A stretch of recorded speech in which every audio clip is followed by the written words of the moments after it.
Okay, so we got a call that this Stoelting slush machine is not working. Well, the vat inside is frozen solid, right? So that's a problem. I've taken the faceplate off to see. They said it wasn't freezing, so I didn't know. Obviously, this coil is gross, needs to be cleaned. So I'll do that today. This switch is whether you're just running the feeder up top or in the compressor. So we turn that on. I heard the compressor start. I got the condenser fan running. So there's no reason we shouldn't be running. Shouldn't be cooling. So that's good. Look at this bad boy. You see this label back here? Refrigerant R12. Well, let's hope it's not a refrigerant issue, or we're getting a new slushy machine. R12. I gotta find the date on this thing. I'll get it off of that tag for sure. But so yeah, with this being frozen up, I don't know if you can see this spinning. So this has a pin in it, and it's supposed to.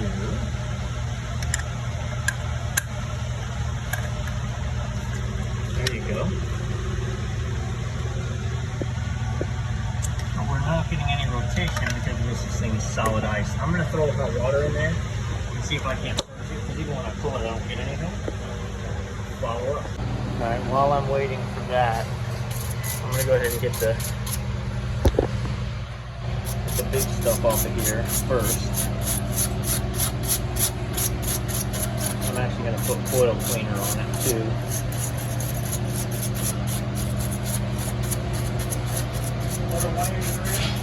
We're gonna hope this is just an issue of they're telling me that they really haven't broken this machine down and cleaned it properly in a while. It doesn't have a defrost or anything, so it can overfreeze. When I looked in the front barrel, it was full of ice. So I'm not super familiar with this specific unit. It's a different brand than the ones I have at the other locations, so I'm waiting to see. Obviously, so the gear motor's turning.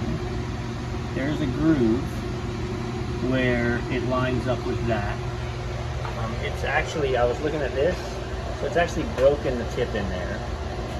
So that's no good. So the tip now comes out.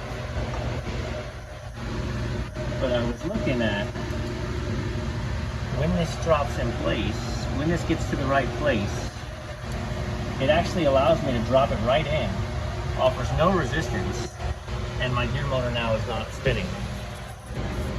So, trying, but it's just not spinning. And I'm not sure how much it's supposed to. Right? My impression would be, let's just watch this run for a minute. My impression would be that this whole cylinder, when this drops in, it's going to affix the outer to the inner. And if the inner is what's attached to the motor, it should spin the outer, which looks like there's, kind of blades in the bottom that keeps churning things up. If the pin broke, or wasn't put in properly, and the bottom wasn't spinning, then it's going to slowly freeze, physically just freeze up the bottom, instead of mixing all the time. And this is what you're going to get, a giant ice block on the bottom.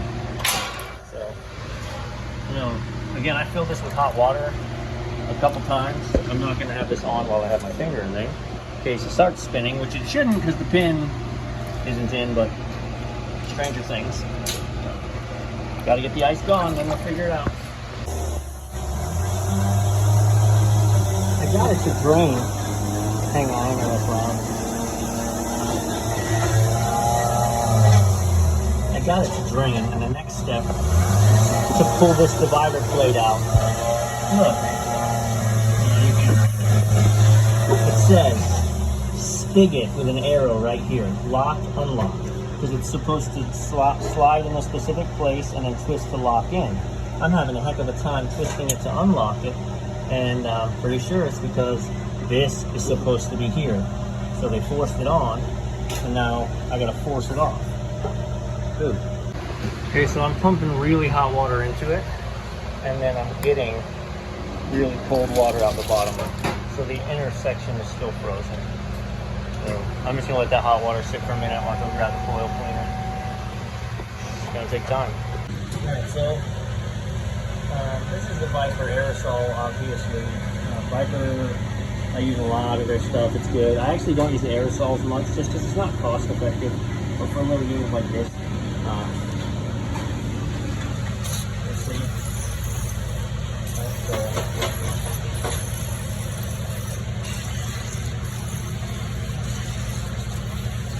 Going to go down at an angle so we're not blasting through the fan any more than we have to be. I mean, it's going to happen.